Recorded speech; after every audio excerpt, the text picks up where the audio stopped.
Hello, DBF Committee. My name is Mike, and I am the team lead for Are You Airborne, the Design Build Fly team representing the Rutgers University, New Brunswick campus.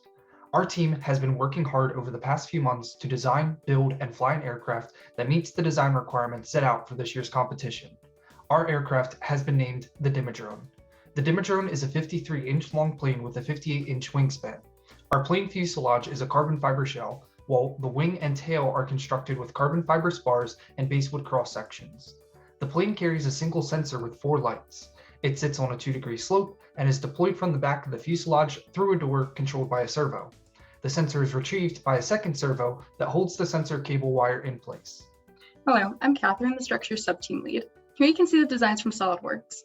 In order to accommodate the aircraft electronics and sensor, we designed an aircraft with a shorter front portion with a large cross-section for electronic storage with a width and height of 8 inches and a length of 13 inches, and a smaller cross-section but much longer rear portion with a width and height of 6.5 inches and a length of 36 inches. The fuselage has a weight of 5.32 pounds.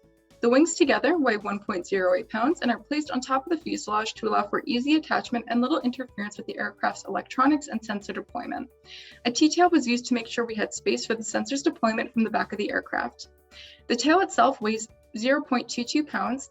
The front landing gear weighing 1 pound is made up of carbon fiber and 2 wheels, and the rear landing gear weighing 0.73 pounds consists of a single aluminum frame and wheel. The full mission 1 weight is 13.83 pounds.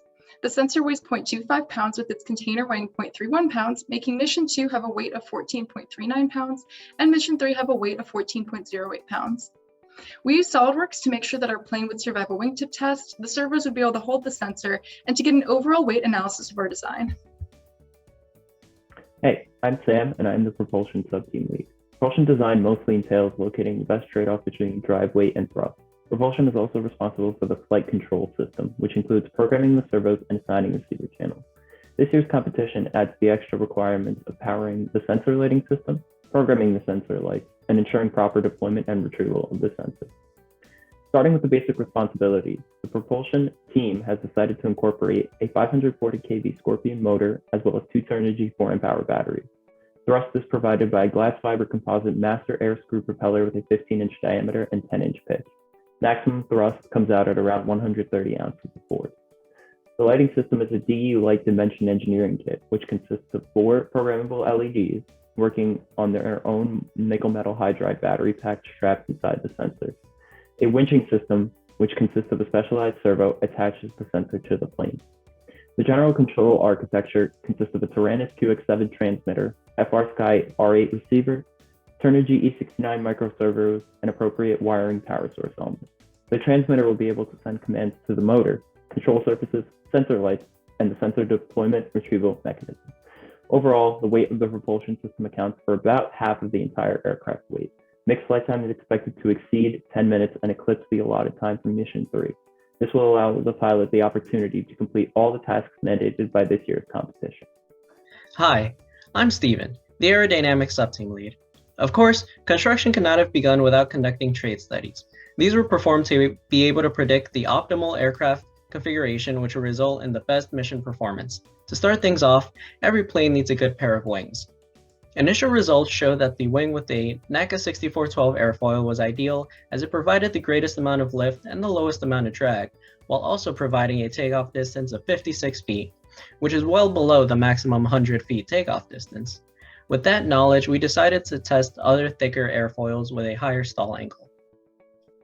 As seen from these pictures, the takeoff distance is only increased by 6.75 feet. We are still within a safe takeoff distance while increasing the stall angle.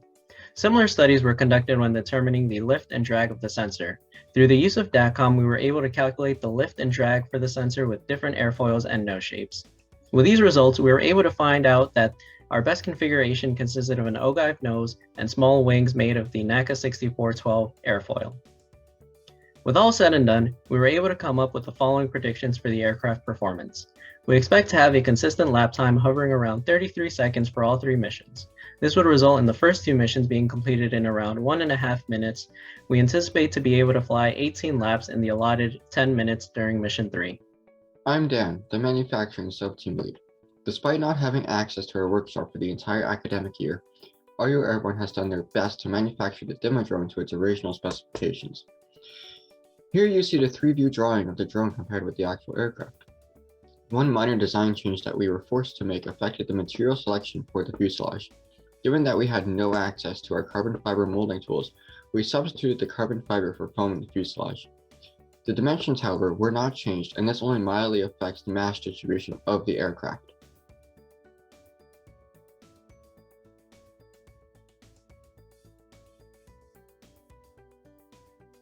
Once the aircraft was built, we were able to put it to the test. Here you can see the Dimodrone carry out its primary functionalities. First, you can see the sensor deploy from the back of the aircraft. Next, you can see the sensor lights turn on in a pre-programmed sequence. Finally, you can see the aircraft recover the sensor back into the fuselage.